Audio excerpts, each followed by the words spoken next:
जय श्री श्याम दोस्तों। अभी तक हमने हमारे जो दूसरा चैप्टर है कैपिटल गेन, उसमें बहुत कुछ चीज़ें सीख ली हैं। बेसिक का सारा कैलकुलेशन वगैरह हमने सीख लिया है। आज हम उसके आगे उस सम को, जो आपका एग्ज़ाम में किस तरह का सम आता है, उसको कैसे सोल्व करते हैं, वो आज हम सीखेंगे। अभी आप आपकी स्क्रीन पे जो देख रहे हैं उसी तरह का सम आपको हर एग्ज़ाम में पूछा जाता है। यहाँ पर टाइप ऑफ एसेट कभी कभी कोई एक दो चेंज होगा, डेट ऑफ परचेज या डेट ऑफ सेल चेंज हो जाएगा, या फिर उसमें अमाउंट चेंज हो जाएगी, लेकिन कुछ इसी तरह का सम आपको हर एग्जाम में मिलता है जो 14 मार्क का आता है। तो अभी तक जो कुछ चीज़ें हमने अलग अलग जगह पर सीखी है, उन सबको क्लब करके एक सम बनता है और वो इस तरह का सम एग्जाम में आता है। आज हम उसी के बारे में सीखेंगे। तो दोस्तों, आज आपका टाइम ज़्यादा ना बिगाड़ते हुए हम जो हमारा 14 मार्क का एग्जाम में सम आता है उसको शुरू करते हैं। देखिए, सबसे पहले यहाँ पर हमको दिया हुआ है कि Shri Ashish Pandya provides the following detail pertaining to the previous year 23-24। यहाँ पर हमें आशीष पंड्या जी के बारे में डिटेल दी गई है। उनका हमें compute taxable capital gain for the financial year 2024-25 के लिए हमें जो उसका कैपिटल गेन कैलकुलेट करना है। यहाँ पर हमें 23-24 फिनेंशियल ईयर का इंडेक्स कॉस्ट या इंडेक्स नंबर भी दिया हुआ है। तो देखिए, सबसे पहले हम नंबर 1 से शुरू करते हैं। ऑलवेज इस तरह का सम आएगा तो हमें एक स्टेटमेंट बना लेना है और उसी स्टेटमेंट में हमें सारा कैपिटल गेन कैलकुलेट करना है। तो एक एक करके आज हम सीखते हैं। सबसे पहले हमारा सेल्फ रेसिडेंशियल हाउस प्रॉपर्टी। अगर हाउस प्रॉपर्टी है तो आपको पता है कि अगर वो 24 मंथ से ज़्यादा हमने यूज़ किया तो लॉन्ग टर्म होगा, और अगर 24 मंथ से कम किया है तो शॉर्ट टर्म होगा। यहाँ पर ये हमने परचेज किया हुआ, इसका परचेज देखिए 1 जुलाई 90 है, मतलब ये बहुत पुराना है। और 31/12/2023 को, मतलब 23-24 के साल में हमने इसको सेल किया है। तो सबसे पहले हमें लेना है कि सेल्स कंसिडरेशन, जो हमारा सेल्स कंसिडरेशन है इस सम में वो है 60,58,000। इसमें से हमें लेस करना है। देखिए, लॉन्ग टर्म में मैंने आपको बताया था, अगर शेयर्स है, शेयर्स के अलावा कोई भी एसेट है तो उसमें हमें इंडेक्सेशन का बेनिफिट मिलता है, तो हमें यहाँ इंडेक्सेशन भी कैलकुलेट करना पड़ेगा। तो देखिए, सबसे पहले इसका परचेज कॉस्ट कितना था, 1,80,000। ठीक है, ये हमने कौन से ईयर में परचेज किया था, 90। हमारा जो इंडेक्स शुरू हुआ है वो 100 यहाँ पर दिया हुआ है। तो क्या मैं इसको, हमने आपको सिखाया था कि जो सेल ईयर में जो इंडेक्स नंबर होता है उससे मल्टीप्लाई करना है और डिवाइड करना है परचेज के ईयर से। तो इसका जो भी आंसर आएगा वो मेरा इंडेक्स कॉस्ट हो जाएगा। नहीं, ये बिल्कुल गलत है। क्यों गलत है? क्योंकि हमने आपको बताया था कि जब भी कोई एसेट 1/4/2001 के पहले परचेज होता है, अगर कोई भी एसेट 2001 के पहले परचेज होता है तो उसकी 1 अप्रैल 2001 की जो फेयर मार्केट वैल्यू है वो हम कैलकुलेशन के लिए लेते हैं।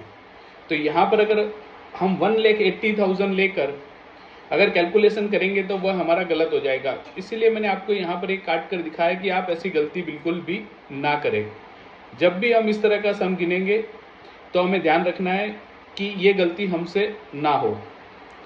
तो अभी इसी सम को हम सही तरीके से गिनने की कोशिश करेंगे कि किस तरह से इसका कैलकुलेशन होता है।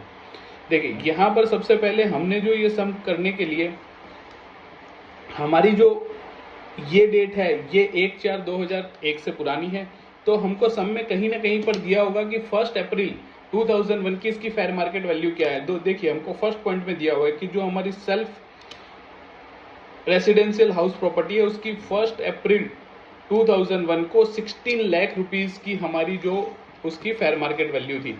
तो हमें इंडेक्सेशन किसका करना रहेगा, 16 लाख रुपीस का करना रहेगा। अगर मैं इंडेक्सेशन 1 लाख रुपए का करूंगा तो वो 1,80,000 का करूंगा तो गलत हो जाएगा, क्योंकि वो तो मेरी 1790 की है। और जो मेरा इंडेक्स नंबर स्टार्ट होता है वो आपको हमने बताया था कि 2001 से लेके 2002 से स्टार्ट होता है 100 नंबर से, और जो 2023 बढ़ते बढ़ते 2024 तक 348 हो गया है। बीच के जो जो ईयर में ट्रांजेक्शन हो रहे हैं उसके इंडेक्स नंबर भी हमें दिए हुए हैं। तो 16 लाख को मुझे जो ईयर में सेल हो रहा है उसके इंडेक्स नंबर से मल्टीप्लाई करना है, डिवाइड बाय परचेज। अभी ये मेरा अगर पुराना है तो मैंने जो कॉस्ट लिया है वो 1 अप्रैल 2001 की ली है, तो मुझे 2001-2 का ही इंडेक्स नंबर यहाँ पर लेना रहेगा। तो अगर मैं 16 लाख को हम 348 से मल्टीप्लाई करेंगे, डिवाइड बाय 110 करेंगे, तो हमारी जो वैल्यू आएगी उसको हम कॉस्ट यहाँ पर गिनेंगे। तो देखिए ये सब मैंने चीज़ें आपको यहाँ पर कैलकुलेट करके दिखाया हुआ है। इसके अलावा इसमें एक 15,000 रुपीज़ का ट्रांसफ़र चार्जेस है, तो वो 15 जो ट्रांसफ़र चार्जेस है वो भी मैं यहाँ से माइनस कर दूंगा। तो मेरे को यहाँ 15,000 ये माइनस करना है, और ये जो है मेरा इसका टोटल वैल्यू 16 लाख रुपीज़ को 348 सेल के ईयर का इंडेक्स नंबर से मल्टीप्लाई करना है, डिवाइड बाय जो परचेज ईयर है। अगर परचेज ईयर मेरा 1/4/2001 से पहले का है तो मैं 2001 की परचेज वैल्यू जो 16,000 है वो लूँगा और उसी ईयर का मैं इंडेक्स नंबर लूँगा। तो देखिए इसका कैलकुलेशन कैसे करेंगे, ये देखिए मेरा जो सेल्स कंसिडरेशन है वो 60,58,000 आया। ट्रांसफ़र एक्सपेंसेस है मेरा 15,000 है, वो मैंने लेस कर दिया। फिर मैंने जो मेरा 2001 की कॉस्ट की जो फेयर मार्केट वैल्यू थी उसको 348 से मल्टीप्लाई किया, 100 से डिवाइड किया, तो 55,68,000 रुपीज़ आए। तो मेरा जो 60 लाख है उसमें से मैं 15,000 और ये 55,680 माइनस कर दूंगा। मेरा टोटल जो कॉस्ट था वो 60,58,000 था, माइनस 15,000 मेरा ट्रांसफ़र कॉस्ट था,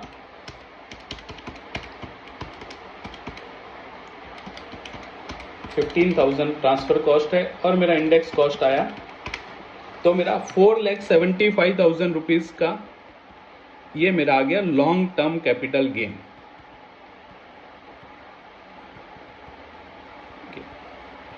तो देखिए जो पहला एसेट था हमारा उसको वो लॉन्ग टर्म था क्योंकि हमने 23 में सेल किया था और 90s में परचेज किया था, तो लॉन्ग टर्म है। उसका सेल्स कंसिडरेशन लिया हमने, उसमें से 15,000 रुपीज़ ये माइनस कर दिया, और इसके अलावा जो इसका इंडेक्स कॉस्ट आया वो भी हमने यहाँ से माइनस कर दिया। जो भी टोटल मेरा 4,75,000 रुपीज़ का लॉन्ग टर्म कैपिटल गेन आया। इसके अलावा अब हमें देखना पड़ेगा सब में कोई परचेज दिया हुआ है, क्योंकि हमें अगर कोई भी लॉन्ग टर्म गेन होता है, लॉन्ग टर्म कैपिटल गेन होता है, उसके सामने अगर हमने कोई एसेट, अगर कोई रेसिडेंशियल हाउस प्रॉपर्टी खरीदा है तो उसका हमें डिडक्शन मिलता है सेक्शन 54 में। तो अभी हम यहाँ देखेंगे कोटक महिंद्रा के शेयर्स है वो भी मैंने पुराने परचेज किए हैं, 24 में सेल किया है। टिस्को के कुछ मेरे पास अनलिस्टेड शेयर है जो मैंने पुराने ईयर्स में परचेज किए हैं। इसके अलावा मेरे पास कुछ ज्वेलरीज है। देखिए यहाँ पर 5th नंबर के पॉइंट में है सेल्फ रेसिडेंशियल हाउस न्यू, उसको सेल का कोई डिटेल नहीं दिया, वो सिर्फ मेरे को परचेज दिया और वो मैंने करंट ईयर में ही परचेज किया है। तो मेरा जो भी कैपिटल गेन आया है 4,75,000, उसमें से मैं ये 4,48,000 का पूरा मुझे डिडक्शन मिल जाएगा, क्योंकि मैंने न्यू हाउस में जितना भी इन्वेस्ट कर दिया मेरे कैपिटल गेन में से वो मेरा माइनस हो जाएगा। तो मेरा यहाँ पर नेट कैपिटल गेन बचेगा 27,000 का। देखिए हमने किस तरह से इसको कैलकुलेट किया है।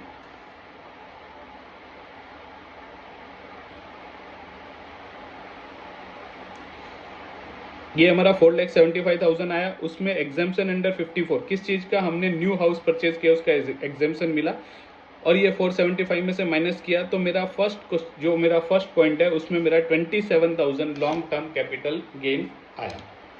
अब नेक्स्ट पे जाते हैं। टिस्को अनलिस्टेड की जगह यहाँ पर आपको लिस्टेड कर देना है, ये प्रिंटिंग मिस्टेक है, लिस्टेड शेयर्स है। कोटक महिंद्रा बैंक के 400 शेयर्स है मेरे पास, जिसका मेरा प्राइस 5,36,000 है। सेल प्राइस मैंने मतलब इसको सेल जो किया है वो 5,36,808 रुपीज़ में किया है। इसको हमने लिस्टेड कर दिया है, और इसको परचेज किया था मैंने 1,20,000 में। कब परचेज किया था? 1/8/2005 में। तो इसको भी हम अभी सॉल्व करेंगे कि किस तरीके से जब लिस्टेड शेयर हो, जो भी शेयर है वो हमें एज्यूम करना है, अगर लिस्टेड है तो वो एसटीटी पेड है, और हमने आपको बताया था कि एसटीटी पेड शेयर्स को किस तरह से कैलकुलेट किया जाता है। तो सबसे पहले तो इसका सेल्स कंसिडरेशन हमारा कितना है, ये जो हमारे शेयर्स है उसका सेल्स कंसिडरेशन हमें मिला है 5,36,000। अब यहाँ पर हमने 1/8/2005 में 1,20,000 में ये परचेज किया था। इसका इंडेक्स नंबर भी दिया हुआ है, हमें सेल का भी इंडेक्स नंबर दिया हुआ है। तो मैं क्या करूँ, 1,20,000 मल्टीप्लाइज 348 डिवाइड बाय 117, जो भी इंडेक्स कॉस्ट आएगा वो मैं इसमें से माइनस कर दूं। आप बोलेंगे कि सर आपने हमको इसी तरीके से सिखाया है कि लॉन्ग टर्म अगर होता है तो उसमें इंडेक्सेशन का बेनिफिट मिलता है, लेकिन दोस्तों ये याद रखिए कि ये हमें कभी भी लिस्टेड शेयर्स में नहीं मिलता है। जो इंडेक्सेशन का बेनिफिट है वो हमें नहीं मिलता है, और लॉन्ग टर्म कैपिटल गेन में कभी भी इंडेक्स नहीं करना है। तो आपको किस तरीके से इस सम को सॉल्व करना है उसको देखते हैं, लेकिन आपको ये ध्यान रखना है कि कभी भी हमने अभी जो हाउस प्रॉपर्टी या रेसिडेंशियल हाउस प्रॉपर्टी का कैलकुलेशन किया था उसमें हमने इंडेक्सेशन का बेनिफिट लिया था, लेकिन यहाँ पर हमें इंडेक्सेशन का बेनिफिट नहीं मिलेगा। तो जब भी शेयर खरीदते हैं तो उसका कैलकुलेशन कैसे होता है वो आपको याद रहे, इसीलिए मैंने ये आपको गलत तरीके से कैलकुलेट करके दिखाया है, लेकिन इस तरीके से हमें नहीं कैलकुलेट करना है। यहाँ पर हमको दिया है कि sale share of both company was subject to STT paid. तो एसटीटी पेड है, अगर सम में नहीं दिया है तो भी हमें एज्यूम कर लेना है अगर वो लिस्टेड शेयर है, और लिस्टेड शेयर में जो भी सेल है वो एसटीटी पेड है। फिर नेक्स्ट हमको दिया है fair market value of Kotak Mahindra share on 31 जनवरी 2018। देखिए कभी भी एक शेयर्स में हमने सीखा था कि इंडेक्सेशन का बेनिफिट नहीं मिलता, तो क्या मैं 5,36,808 में से 1,20,000 कॉस्ट माइनस कर दूंगा और जो भी आएगा मेरा लॉन्ग टर्म कैपिटल गेन होगा? नहीं, ये भी बिल्कुल गलत है। इस तरीके से भी हमें ये सम सॉल्व नहीं करना है, क्योंकि इनकम टैक्स के हिसाब से long term capital gain Arun Jaitley ji लेकर आए थे। वो ये जो लॉन्ग टर्म का कैपिटल गेन है वो लेकर आए थे 1 Feb 2018 से, और उन्होंने उस टाइम एक ग्रैंडफादरिंग रूल दिया था। उस रूल के हिसाब से ही इसका कैलकुलेशन होगा। वो रूल क्या कहता है और कैसे उसका कैलकुलेशन होता है वो आप ध्यान से समझिए। अगले कुछ मिनटों तक आप पूरा ध्यान यहाँ पर रखिए ताकि आपको पूरे अच्छी तरीके से ये समझ में आए। देखिए यहाँ पर बेसिक इन्फॉर्मेशन क्या है, 2005 में, मतलब जो हमारी डेट है 1 Feb 2018, उससे पहले, अगर उससे पहले कोई भी शेयर खरीदा है तो किस तरह से कैलकुलेशन करना है वो आज हम यहाँ पर सीखेंगे। देखिए अभी हम जो सम है हमारा उसमें सेल्स कंसिडरेशन है हमारा वो 5,36,808 है। अभी हमें जो कैलकुलेशन करना है वो 2 स्टेप्स में करना है। फर्स्ट स्टेप में हमें क्या करना है कि हमारा जो ये 31 जुलाई 2018 को जो भी प्राइस था उस प्राइस को, हमारा शेयर का प्राइस था 113 और हमारे पास कोटक महिंद्रा के कितने शेयर है 400। तो हमारा जो फेयर मार्केट वैल्यू हो गया वो हो गया 4,45,200। देखिए स्टेप 1 में हमें क्या करना है, ये वाले वैल्यू को सेल्स कंसिडरेशन के साथ कंपेयर करना है। सेल्स कंसिडरेशन है 5,36,808। तो हमारा जो डिफरेंस आएगा इन दोनों में से जो भी मेरा लोअर है, तो मेरा एक तो 1 जनवरी 2018 को जो वैल्यू है वो, और जो मैं सेल प्राइस कर रहा हूँ वो, तो दोनों में से जो भी लोअर रहेगा वो मुझे कैलकुलेशन के लिए स्टेप 1 में लेना है। तो इन दोनों में मेरा ये स्टेप 1 है। इन दोनों में लोअर क्या आ रहा है मेरा 4,45,200। अभी स्टेप 2 में मुझे क्या करना है, स्टेप 1 में याद रखिए कि लोअर ऑफ सेल वैल्यू और 31 जनवरी मतलब 1 Feb 2018 से जो लॉन्ग टर्म कैपिटल गेन की शुरुआत हुई उससे पहले दिन जो भी शेयर मार्केट में उस स्क्रिप्ट का प्राइस था वो प्राइस और सेल प्राइस दोनों को कंपेयर करना है, और उन दोनों में से जो ज़्यादा है वो मेरे को ले लेना है, माफ़ कीजिएगा, उन दोनों में जो कम है वो मुझे ले लेना है। इसके बाद स्टेप 2 में आपको ध्यान रखना है कि लोअर लेना है। जब सेल प्राइस और मेरा जो परचेज प्राइस नहीं, लेकिन 31 जनवरी 2018 को जो भी प्राइस था उन दोनों को मुझे कंपेयर करना है और उन दोनों में से जो कम हो वो मुझे ले लेना है। तो देखिए एक बार फिर से मैं आपको डिटेल में ये सारी चीज़ें समझा देता हूँ कि क्यों ऐसा हमें करना पड़ता है। क्योंकि इससे पहले जो लॉन्ग टर्म इक्विटी शेयर था उस पर कोई कैपिटल गेन लग ही नहीं रहा था। अगर उस समय इसकी जगह मुझे अगर ज़्यादा टैक्स लगाया जाता, अगर मुझे तुरंत टैक्स लगा दिया जाता तो 5,36,000 और मेरा कॉस्ट था 1,20,000, तो मुझे कितना सारा लॉन्ग टर्म कैपिटल गेन देना पड़ता और पूरा शेयर मार्केट उस टाइम गिर सकता था। इसीलिए एक ग्रैंडफादरिंग रूल दिया गया कि उस डेट का जो प्राइस है, उस दिन मेरा ये कोटक महिंद्रा का 113 रुपये था, 400 शेयर है तो मेरा 4,45,000 रुपीज़ हुआ और सेल्स कंसिडरेशन मेरा है। तो उन्होंने बताया कि इन दोनों में से जो लोअर है वो आप ले लीजिए और उसके बाद हमारा स्टेप 2 आएगा। स्टेप 2 में हमें क्या करना है कि स्टेप 2 में हमने जो भी ये शेयर्स परचेज किया था, परचेज कॉस्ट और जो स्टेप 1 से वैल्यू डिराइव हुई है स्टेप 1, इन दोनों में से जो हायर होगा वो हमें ले लेना है। तो यहाँ पे हमारा परचेज कॉस्ट है 1,20,000 और स्टेप 1 से हमें 4,45,200 डिराइव हुआ। तो ये इन दोनों में से हायर लेना है, तो 4,45,200 है वो मेरा क्या बन जाएगा, कॉस्ट ऑफ एक्विजिशन। मतलब इसमें मेरा सेल प्राइस हमें दिया हुआ है 5,36,000 और कॉस्ट ऑफ परचेज हमारा बन जाएगा 4,45,200। देखिए इसको कैसे प्रेजेंट करेंगे हम आपको एक बार यहाँ पर डिटेल में दिखा देते हैं कि सेल्स कंसिडरेशन तो ओके है, 5,36,808 है। उसके बाद स्टेप 1 में FMV fair market value on 31 जनवरी 2018, मतलब मेरा 113 रुपये है और मेरे पास नंबर ऑफ शेयर 400 है, तो इंटू 400 किया मैंने। तो इन दोनों का मिनिमम, या तो मैं ऐसा कहूँगा कि इन दोनों में से लोअर, किसमें से 536 या 445,200, दोनों में से लोअर कौन है, तो 445,200 आ गया। स्टेप 1 में तो ये आ गया। स्टेप 2 में क्या करना है, हायर ऑफ स्टेप 1 और कॉस्ट ऑफ एक्विजिशन। तो स्टेप 1 का तो मेरा ये वैल्यू है और कॉस्ट ऑफ एक्विजिशन कितना है 1,20,000। तो इन दोनों में से मेरा जो हायर वैल्यू है वो मैं कॉस्ट ऑफ एक्विजिशन लूंगा। तो रिजल्ट ऑफ स्टेप 2 मतलब मेरा ये कॉस्ट ऑफ एक्विजिशन 4,45,200 हो गया। 5,36,808 मेरा परचेज है और स्टेप 1 में मैंने निकाला इतना है, लेकिन मुझे उसको कॉस्ट से कंपेयर करना है, मेरे कॉस्ट से कम नहीं लेना है।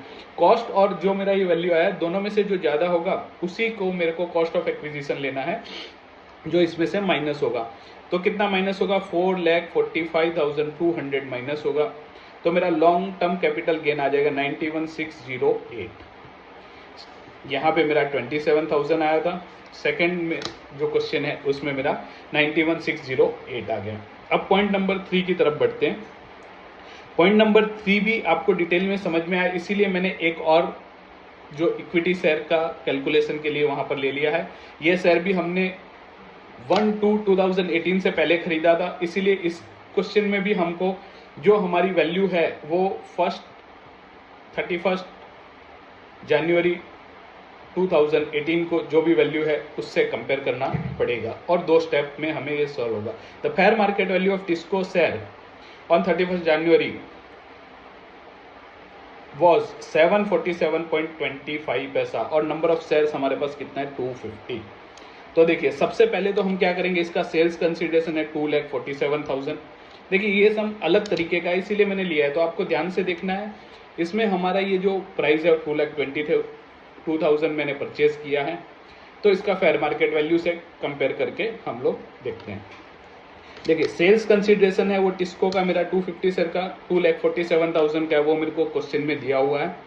उसके बाद सबसे पहले स्टेप 1 में लोअर ऑफ सेल्स कंसिडरेशन और फेयर मार्केट वैल्यू। देखिए यहाँ पर अगर मैं फेयर मार्केट वैल्यू देखूंगा तो मेरा 1,86,812 आ रहा है, क्योंकि उसका अभी करंट प्राइस 747 है 0.25 इंटू 250 शेयर्स मेरे पास है, तो वो 1,86,000 होता है। और उसको मैंने परचेज कितने में किया था 2,47,000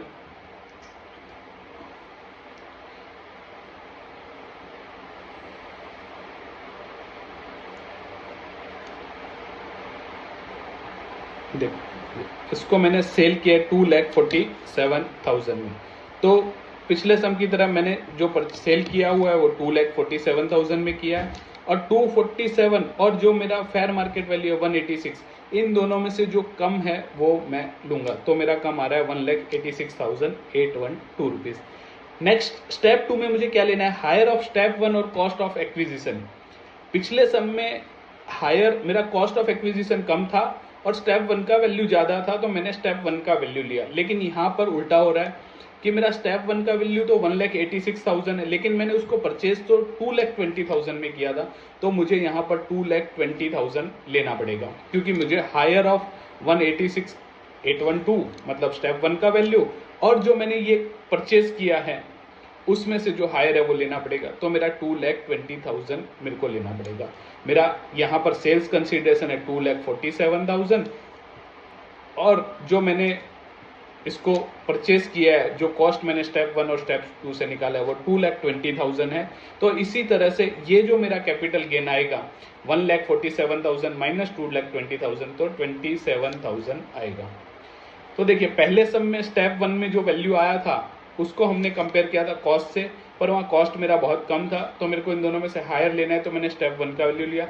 लेकिन दूसरे वाले सम में जो मेरा कॉस्ट है वो मेरे स्टेप 1 के वैल्यू से ज़्यादा है, तो मैं वो स्टेप 1 का वैल्यू यहाँ पर नहीं लूंगा, मैं अपना परचेज प्राइस लूंगा। मुझे अपने परचेज प्राइस से कम तो लेना नहीं है। तो ये हो गया 27,000।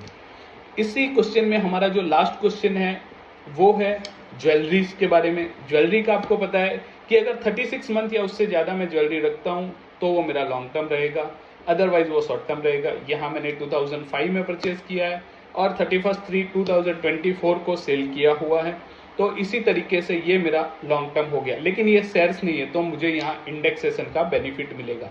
इसको सेल किया है मैंने 60 लाख रुपीज़, 60,23,360 रुपीज़ में, और इसको परचेज किया था 15,95,880 रुपीज़ में, और कुछ ट्रांसफ़र चार्जेस भी 10,000 लिया हुआ है। तो अभी हम इसको सीखेंगे कि किस तरीके से इसको हमने सॉल्व करना है। देखिए इसमें सेल्स कंसिडर ये बहुत ही सिंपल होता है। ज्वेलरी का अगर समय में आता है तो बहुत ही सिंपल है। हमें इसे सेल्स कंसिडरेशन लेना है, उसके बाद जो हमने परचेज किया है उसको सेल ईयर्स का जो इंडेक्स है उससे मल्टीप्लाई करना है, परचेज के जो ईयर है उसके इंडेक्स कॉस्ट से हमें डिवाइड करना है। तो हमारा ये जो वैल्यू आएगा 47,46,720 आएगा। और जो हमने ये जो एसेट है ट्रांसफ़र किया उसके लिए अगर कोई ट्रांसफ़र चार्जेस किया है तो वो भी हमें माइनस कर देना है हमारे सेल्स कंसिडरेशन में। जैसे ही ये दोनों माइनस करूंगा तो मेरा लॉन्ग टर्म कैपिटल गेन यहाँ आ जाएगा 12,66,640। तो हमारे चारों सम सॉल्व हो गए। पहले सम में हमें 27,000 का लॉन्ग टर्म कैपिटल गेन मिला। यहाँ पर हमारा कैपिटल गेन तो 4,75,000 आया था, लेकिन हमने एक नया घर परचेज किया है तो उसका डिडक्शन 4,48,000 हमें मिला, तो 27,000 का आया। सेकेंड पॉइंट में हमारा जो लॉन्ग टर्म कैपिटल गेन आया वो 91,608 आया। थर्ड जो हमारा क्वेश्चन है उसमें 27,000 आया, और फोर्थ वाले पॉइंट में हमारा 12,66,640 आया। इन चारों को अगर टोटल करेंगे तो हमारा लॉन्ग टर्म कैपिटल गेन हो गया 14,12,248।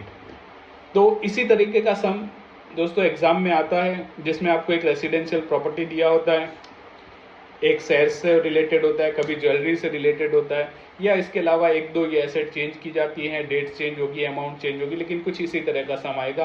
तो ऐसे ही सम्स की ज़्यादा से ज़्यादा हमें प्रैक्टिस करनी है, जिससे हम इस तरह के सम को एग्जाम में सॉल्व कर पाएँ। इसी तरह के एडजस्टमेंट दिए रहेंगे और हम इस तरह के सम में 14 आउट ऑफ 14 मार्क्स ला सकते हैं। तो आपको ध्यान से ये वीडियो को 2-3 बार देखिए और ये सारा कैलकुलेशन आप लोग बेसिक सीख लीजिए एक बार, तो आने वाले सम जो भी हम सॉल्व करेंगे उसमें आपको आसानी रहेगी। तो कल हम अगले लेक्चर के साथ आपके लिए लेकर आएंगे अगला लेक्चर, जिसमें भी इसी तरह का 14 मार्क का सम सॉल्व करेंगे, जिससे आपकी ज़्यादा से ज़्यादा प्रैक्टिस हो जाए। मैं आपको पूरा प्रैक्टिकल तरीके से ये सारी चीज़ें सिखा रहा हूँ, तो आप ध्यान रखिए और इस वीडियो को 1 से 2 बार देख लीजिए। तो आने वाले सम में हम किस तरह से कैलकुलेशन सीखना है वो हम आपको आपको यहाँ से समझ में आ जाएगा। अगर आपको चाहिए तो मैं आपके लिए ये स्क्रीन पर ला रहा हूँ, तो आप एक बार इसका स्क्रीनशॉट ले लीजिए, तो आपको ये नोट्स के लिए भी काम आ जाएगा। ये आंसर का स्क्रीनशॉट है, कुछ टाइम में आपको दे रहा हूँ, तो आप इसका स्क्रीनशॉट ले लीजिए।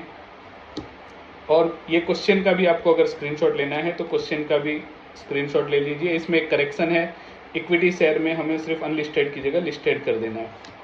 तो आपका ये क्वेश्चन का स्क्रीनशॉट ले लीजिए, अगर आपने लिया है तो मैं फॉरवर्ड कर लेता हूँ। और ये एक आंसर आपके लिए एक बार फिर से है, इसका स्क्रीनशॉट ले लीजिए। तो आज के लिए दोस्तों इतना ही। आने वाले लेक्चर में हम अगले और कुछ सम इसी तरीके के लेके आएंगे जो आपको एग्जाम में 14 आउट ऑफ 14 मार्क्स दिला सकते हैं। धन्यवाद दोस्तों, जय श्री श्याम।